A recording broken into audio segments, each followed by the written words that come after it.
Hello everyone. Everything I'm going to tell you has been validated by the mechanics in the shop I'm at, so don't worry, we're almost there with a fix.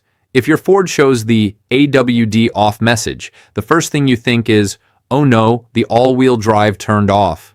But relax, most of the time it's not a mechanical disaster. The car is basically saying that the all-wheel drive system turned off for safety because it detected something unusual, like differences in wheel speed or driving conditions that could cause damage.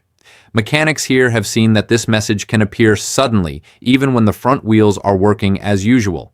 This often happens after driving on ice, snow, mud, or even with new or unevenly worn tires, since the system may interpret that a wheel is slipping too much and temporarily disconnects AWD.